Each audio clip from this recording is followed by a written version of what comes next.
ভাই আরে ভাই রাত্রে কি আপনি উট খাইছিলেন উট? ফোরকান ভাই কি শুরু করছেন আপনি? হ্যাঁ দরজা খোলেন।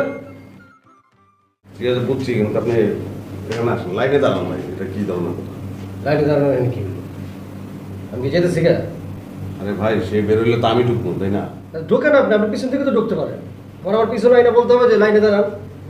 বিশ্বাস করার কিছু নাই, তুই ঢুকেও করতে পারো। আরে আপনি আবার তুইটাই করতেছেন, হ্যাঁ?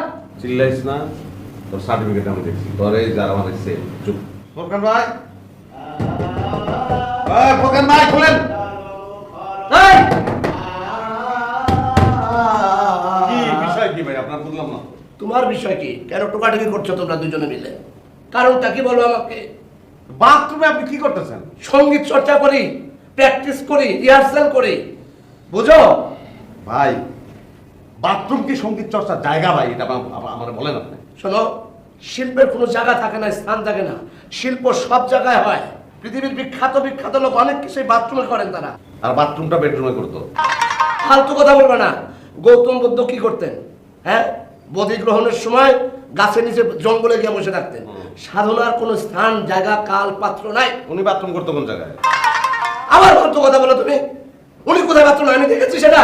আপনি বাথরুমে সব করবেন কেন? বাথরুমে আপনি গান গাইবেন, বাথরুমে আপনি বই পড়বেন। এই ডিম আছে, একটা ডিম পোস্ট করে নিয়ে আয়। ডিম পরোটা আর ভাজি বাথরুমে বসে খাইবেন, আপনি নাস্তা করবেন। কুসুমটা কি ভাঙা দিব না আনাম দিব? এই! ফালতু কথা কেন বলো? একদম বের করে দেবো। ভাড়া দিতে পারো না, আমি রাখি দয়া করে, বুঝেছ? একবার কোনো ভাইজানি করবে না আমার সাথে। আমি একজন সাধক, আমার সাথে বুঝে কথা বলবে। আমি তোমাদের মতো সাধারণ মানুষ না, জনগণ না। আচ্ছা ঠিক আছে ভাই, বুঝছি আপনি সাধক, আপনি অনেক কিছু, কিন্তু বাথরুম ছাড়া অন্য যে কোনো জায়গায় আপনি সঙ্গীত চর্চা করেন, বাথরুমে করেন না। এটা একটা জরুরি জায়গা, এটা বুঝতে হবে। আল্লাহ রাস্তায় বাইরে আনুন। এখন আপনি শোনেন তো, শোনেন শোনেন। দাঁড়াও। এই খেলা আপনি রেওয়াজ করতে হবে। ভাই আমার সম্ভব না। আরে